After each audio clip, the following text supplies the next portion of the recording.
Kaliwat kanang pagguho ng lupa ang naitala sa iba't ibang parte ng Cordillera simula pa kahapon August 3. Dulot yan ng hanging habagat na pinalakas ng bagyong Luis.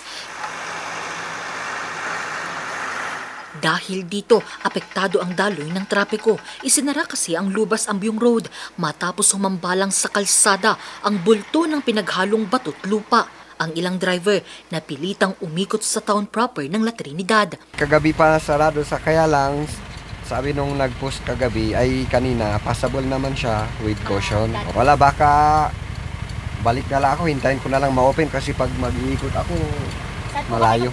May ilan ding mga residente ang napilitang dumaan sa gumuhong lupa kahit na delikado. Dahil sa patuloy na pag-uulang dulot ng bagyong Luis at habagat, ganito na ang sitwasyon ngayon.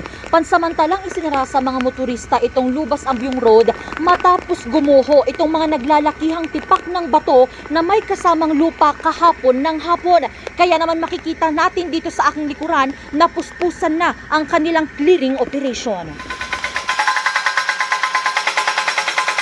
May mga nabagsakan ding sanga ng puno sa barangay Wangal. Agad namang nagsagawa ng clearing operation. Nadaganan naman ng gumuhong lupa ang mga solar lights na ito sa barangay Lamtang. Sa huling tala ng La Trinidad LGU, lumalabas na 4 na insidente ng pagguho ang naitala sa bayan simula pa kahapon. Nakita nga po natin, napakalakas po yung ulan kahapon. Umabot po ata ng mahigit 100 mm yung isang araw na ibinuhos niya. Kaya nakita natin talagang may mga landslide po tayo na nakita dito po sa atin.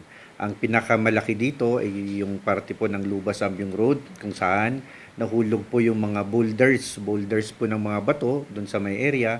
At sa kasalukuyan ay ito yung minamanage ngayon ng ating Department of Public Works and Highways.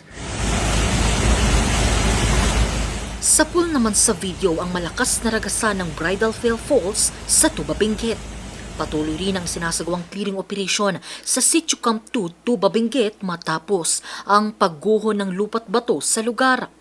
Dahil dito pansamantalang isinara sa mga motorista ang Cannon Road. Nabalahaw naman ang sasakyang yan sa Sitio Goldfield, Itogon Benguet. Tulong-tulong naman ang mga kawani ng BFP para maalis sa kalsada ang sasakyan.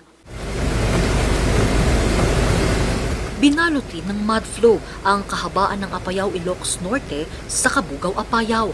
Tuloy-tuloy ang isinasagawang clearing operation sa lugar. Sa ngayon, muling nagpaalala ang otoridad sa mga motorista na magdoble ingat at dumaan muna sa mga alternatibong kalsada. Angel Arquero, RNG News.